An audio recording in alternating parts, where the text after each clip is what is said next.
یا ایسا کسی فرضی نام سے کیا گیا ہو، یہ سب بے نامی جائیداد کے زمرے میں آتے ہیں۔ آپ کو پتہ ہے بے نامی جائیداد میں پلاٹس، مکانات، شاپنگ سینٹرز، ہاؤسنگ اسکیمز کے پلاٹس، دکانیں، بینک اکاؤنٹس، کوئی بھی گاڑیاں ہیں، کاروباری حصص ہیں، زیورات ہیں، فارن کرنسی اکاؤنٹس، تمام جو لیگل جو رائٹس رکھنے والے جو ڈاکومنٹیشن ہیں، گیس میں مخصوص اثاثجات ہیں جن کی کوئی بھی مانیٹری ویلیو ہو، کوئی بھی ایسا ڈاکومنٹ جو مانیٹری ویلیو رکھتا ہے۔ 2019 کے رولز کے مطابق ان لینڈ ریونیو ڈپارٹمنٹ کو یہ ذمہ داری ڈیلیگیٹ کی گئی ہے کہ وہ ملک میں موجود تمام بے نامی جائیدادوں کے خلاف مقدمات قائم کر کے ان مقدمات کے چالان ودن 120 days وہ فیصلہ ساز جو اتھارٹی ہے اس کے پاس جمع کروا دیں، اور اس دورانیے میں تمام بے نامی پراپرٹیز کی ہر قسم کی خرید و فروخت یا ان کی ٹرانسفر میوٹیشن وہ بند رہے گی۔ اس کے بعد جو فیصلہ ساز اتھارٹی ہے، FBR ہے، اس کے فیصلے کے بعد اس کی اپیل فیڈرل ٹریبیونل میں دائر کی جا سکے گی، اور فیڈرل ٹریبیونل کے فیصلے کے بعد ایسی جائیداد بحق سرکار ضبط کر کے فروخت کی جا سکے گی۔ اب بے نامی بطور جرم ثابت ہونے کے بعد نامزد ملزمان کے خلاف فوجداری قانون کے تحت کارروائی کر کے انہیں انڈر سیکشن 51 بے نامی ٹرانزیکشن پروہیبشن ایکٹ 2007 کی سیکشن 51 کہتا ہے کہ جو بندہ بھی بے نامی ٹرانزیکشن میں گلٹی میں ہو جاتا ہے، اور اس میں لفظ استعمال ہوتا ہے beneficial owners بے نامی دار any person who abets or induces any person to enter the بے نامی transaction shall be guilty of بے نامی offense۔ اب اس کی سزا جو ہے وہ انڈر سیکشن 51 فوجداری پینل پروویژن میں فال کرے گی، اور 1 سال سے لے کے 7 سال کی قید دی جائے گی اس کو۔ اور اگر کوئی شخص بے نامی پراپرٹی کی رانگ انفارمیشن، فالس انفارمیشن پاس کرتا ہے تو ایسے شخص کو بھی under section 52 penalty for the false information, section 52 بے نامی ٹرانزیکشن پروہیبشن ایکٹ 2007 کے تحت اس کو سزا ہوگی 6 ماہ سے لے کے 5 سال تک۔ جہاں تک جرمانوں کا تعلق ہے تو بے نامی ٹرانزیکشن کے اوپر 25% تک فائن ہوگا اس پراپرٹی کے، اور غلط انفارمیشن دینے پہ اس پراپرٹی کے 10% تک مارکیٹ ویلیو کے حساب سے بات کر رہا ہوں، DC ریٹ کے مطابق نہیں، جو بھی مارکیٹ ویلیو ہوگی اس کے مطابق جو ہے اس شخص کو سزا دی جائے گی۔ اور اگر کوئی بندہ بے نامی پراپرٹی کی نشاندہی کرتا ہے تو اس کو انعام بھی دیا جائے گا، اور جائیداد کی ملکیت اگر 20 لاکھ یا اس سے کم ہونے پر اس جائیداد کا 5%، اور 20 لاکھ سے 50 لاکھ ہونے پر 1 لاکھ، اور 20 لاکھ سے زائد 4%، اور جائیداد کی مالیت اگر 50 لاکھ سے زائد ہے تو 2 لاکھ روپے، اور 50 لاکھ سے زائد ہے تو 3% بطور انعام اس کو دیا جائے گا۔ اس کے بعد رولز بے نامی ٹرانزیکشن کے 2019 کے بعد باقاعدہ طور پر یہ جو بے نامی ٹرانزیکشن پروہیبشن ایکٹ 2017 ہے، یہ ملک بھر میں جو ہے اس کا نفاذ فوری طور پر ہو جاتا ہے۔ جہاں تک بے نامی ٹرانزیکشن ہے بے نامی جائیداد کا، تو اس میں سیکشن 2 جو ہے اس کی ڈیفینیشن دیتی ہے کوئی جائیداد جو کہ بے نامی معاملے کا نفس مضمون، اور اس میں شامل ہے کہ اس جائیداد سے کسی اور شخص نے اس کی پیمنٹ کی اور اس سے اس کو فائدہ مل رہا ہو، اور بے نامی ٹرانزیکشن جہاں ایک جائیداد منتقل کر دی گئی ہو اور کسی کے پاس ہو، ایک شخص اور ایسی جائیداد جو ہے وہ دوسرے کے پاس رکھتا ہے اور خود اس کی پیمنٹ کرتا ہے اور خود وہ استعمال کر رہا ہوتا ہے اور بینیفٹ خود لے رہا ہوتا ہے بطور اصل مالک کے، اور بینامی دار کوئی بھی شخص، فرضی شخص، جعلی شخص، جیسی بھی صورتحال ہو جس کے نام پہ فرضی طور پر وہ پراپرٹی کی ٹرانزیکشن کی گئی ہے، وہ بینامی دار تصور ہوگا، اور بینیفیشل آنر جس کی شناخت ہو یا نہ ہو، جس کے مفاد کے لیے وہ بینامی جائیداد جو ہے وہ رکھی گئی ہے، جو اس سے فائدہ لے رہا ہے۔ اب وہ پرسن کی ڈیفینیشن جو ہے کلاس 24 سیکشن 2 جو ہے بینامی ٹرانزیکشن پروہیبیشن ایکٹ 2017 واضح کر دیتا ہے کہ کوئی بھی فرد ہو سکتا ہے، کوئی کمپنی ہو سکتی ہے، کوئی جماعت ہو سکتی ہے تجارتی یا نہ بھی تجارتی ہو، کوئی فرم ہو سکتی ہے، کوئی ایسوسیشن ہو سکتی ہے، اور پراپرٹی کوئی سی بھی قسم کا کوئی اثاثہ ہو، خواہ موویبل ہے، اموویبل پراپرٹی ہے، کسی بھی قسم کی جس سے کوئی رائٹ سامنے آ رہا ہو، جس سے کوئی کسی قسم کا کوئی معاملہ جو ہے وہ وضاحت اس کی ہو رہی ہو، اور وہ اس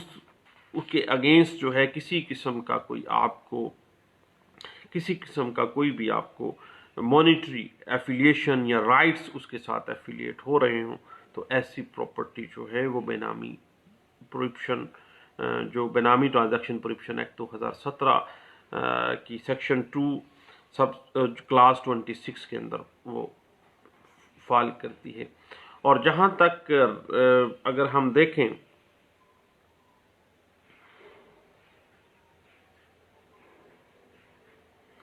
نیب پروویژنس کے حوالے سے،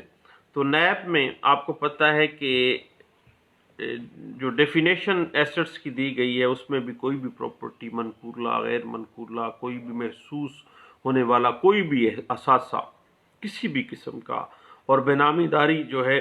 وہ ڈی اے کے اندر واضح کی گئی ہے کہ اگر کوئی پرسن ملک کی خزانے کو نقصان پہنچا کے کسی قسم کی کوئی پراپرٹی بنا کے بینامی دار کو دیتا ہے، تو وہ باقاعدہ طور پر کرپشن اینڈ کرپٹ ٹیکسز کے اندر آئے گی، اور نیب کے اندر جو ہے 9A کے تحت اس کی جو ہے نا پنشمنٹ، جو نیب آرڈیننس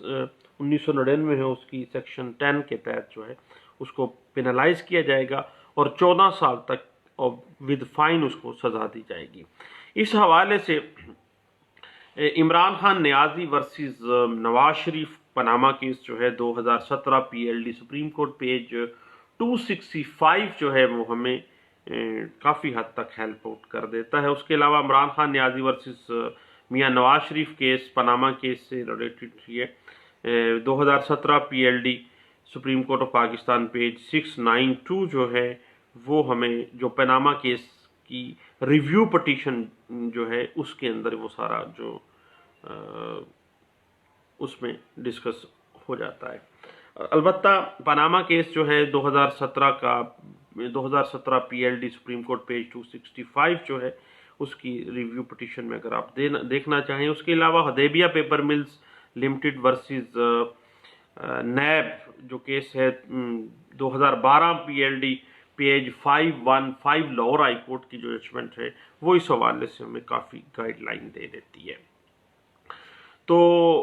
اب انشاءاللہ جو بینامی ٹرانزیکشن پروہیبیشن لاز ہیں پاکستان کے اندر، یہ ایکٹ 2017 کی صورت میں، رولز 2019 کی صورت میں، نیب 9 سیکشن 9 اور سیکشن 10 کے تحت جو کیسز آئے ہیں، اس حوالے سے اگر ہم اپنی ڈسکشن کا آغاز کرنا چاہتے ہیں تو اس کے لیے میں آپ کو ریفر کروں گا کہ بینامی کو سمجھنے کے لیے آپ Iqbal Ahmed versus Javed Iqbal 2011 CLC page 29 Karachi high court کو دیکھیے گا، اور Ahmed Riaz Sheikh versus state 2009 PLD supreme court of Pakistan page 202 کے اندر اس بات کو بڑے اچھے انداز سے وضاحت کی گئی تھی کہ کیا بینامی ٹرانزیکشنز ہے کیا، اور بینامی دار اور بینیفیشل جو آنر ہے وہ ہے کیا، اور انہی بنیادوں کے اوپر پاناما کیس کو ڈیسائیڈ کیا گیا تھا۔ ڈاکٹر ضیاء الرحمان ورسز ڈاکٹر عتیق الرحمان کیس ہے 2009 PLD page 641 Lahore high court کی ججمنٹ ہے، اور